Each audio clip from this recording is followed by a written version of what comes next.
Before we begin, I'd like to give a warning that the main events of the following story, which occurred around this time of year, almost 40 years ago, right here in Dundalk, are true and have been compiled from local media news articles and the memories of several local witnesses.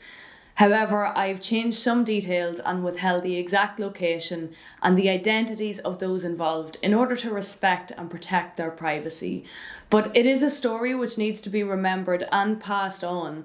It's vital that it is, so that we avoid making the same mistakes again, or worse, reawakening old mistakes. If you're under 18, please show this video to your parents before watching, and if you're easily spooked, you may want to duck out now, and that's perfectly fine. Sometimes it's better not to know.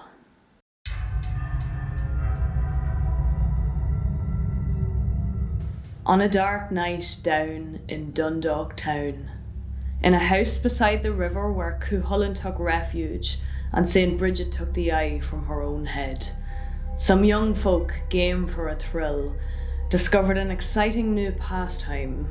For communing with spirits, they said it was. Well, let's see if they'll talk with us. Is anyone there? Was the question, whilst the spindle spelt out Y, then E, then S. Tell us your name, they said. And so came L, and then U, C, then I, F. The young folk dropped their hands to their laps as their hearts dropped in their chests, like someone had just cut the cord on the elevator. They looked to one another for a reassuring word, a hint of mischief or falsehoods, but none could they find. They'd welcomed the devil himself to Dundalk town, and they knew straight away it had been a bad idea. But those who lived in other houses went home to their respective houses, telling themselves that the others must have been pushing the little wooden thing around the board and having them on. And in any case, at least it hadn't happened in their houses. But for the unsuspecting family whose house had played host to the devil, the story was only just beginning. Voices were heard on the stairs where voices hadn't been before. Doors slammed in the night as the family lay sleeping, and tensions began to rise as the house's inhabitants slowly realised that they were no longer alone in their own home. It wasn't until beds began to tremble and wardrobes of solid oak began to creak their way across the bedroom floors that their daughter decided to confess to her parents the reason for the recent supernatural interference. Mum, Dad, it was me. I played the Ouija board. We didn't think it'd work, we just thought it was a game. But it might be time to get the priest. The family hadn't slept soundly for weeks by then, or had it been months? All right then, we'll get the priest. And the priest came under cover of darkness and splashed holy water about the house in the name of the Father and the Son and the Holy Ghost. He performed his sacred blessings with the power of Jesus Christ in his heart. But the devil wouldn't be put down by a mere man of the cloth. The family's living nightmare continued, both day and night. There was an icy cold in the kitchen that no amount of crackling timber could thaw. Their hearth fire no longer belonged to them alone. It had been taken over by the dark tongues spoken on the stairs, and the force that pushed furniture and inhabitants alike around rooms until their bodies were black and blue, and their minds were broken and too terrified to even sleep. At last, the word came back down the holy chain of command. The Jesuit priests would pay a visit. And so they did.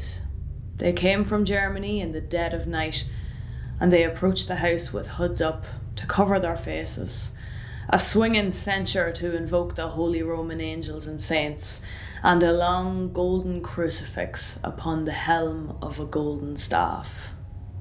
They began their secret rituals as the other inhabitants of the street quaked quietly behind curtained chinks and prayed the devil would pass over their houses on his way that night.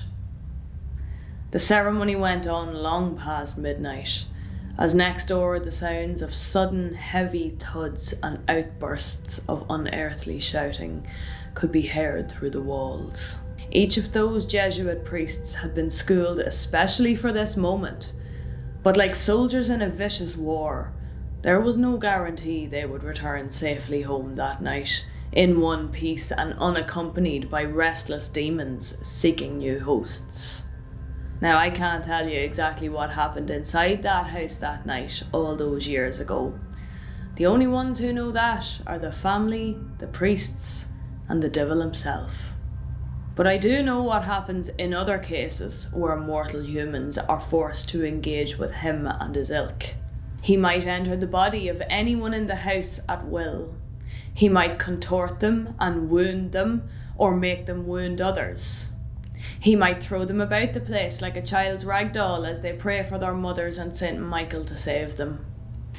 Beware not to stand too close to a window, or the top of the staircase, or anything heavy or sharp which might easily fall or be thrown. Be careful not to wander over the threshold of an empty room by yourself, for he might lock you fast inside all alone, whilst you scream for the others and they cry helplessly for you in echoless corridors. And if he tells you he has your deceased loved ones here with him, don't believe him. He can mimic their voices as if they were standing right there in the room. Don't believe him. He can make their voices say vile things to confuse you and make you despair in your hour of greatest need. Don't believe him. It's not really the voice of your beloved, no matter what details they seem to know. It is the devil reading your soul like a book. It takes special teachings from one with a wealth of experience in order to withstand his relentless tricks and challenges. And even with these teachings on your side, fighting with the forces of hell will drain you in every way you can imagine. Your heart will beat a little bit weaker from that day on. Your skin and bones will be a touch more brittle. Children find grey hairs which have suddenly appeared in the night time. The pit of your stomach will remember forever the queasy sensation as the devil had his wicked way with you, whilst your friends and family looked on, when thoughts of this night arise every day and every night until you perish. It'll take years off your life just to stand inside that house for a hot, hellish moment, and the nightmares never go away. Eventually, as the dawn blossomed on the far horizon beyond the black waters of the Castletown River, the evil contained in the cursed house was bound by the power of Christ to do no more harm to its inhabitants, by the brave and mysterious devotees of the Jesuit order who put their sanity and their lives on the line that night in order to push back the forces of darkness. Some say the devil was put on the far side of the Castletown River, never to return to this peaceful and God-fearing settlement. Others say he was sent up the chimney to be imprisoned within for all eternity, lest a man with evil in his heart set foot inside the house and release him once again. The family sold up and moved away, for fear they might never again get a full night's sleep. Local priests brought the tale to their pulpits to warn the families under their spiritual care that this game was not one to be played and that they should take extra care to protect their children from such sinister influences. Later inhabitants of the house experienced sickness, unexplained bruises and black eyes, and premature death from incurable diseases. The current occupant doesn't care to stay in the house too often, but claims to have had no dealings with the devil and no bad luck as a result of owning it.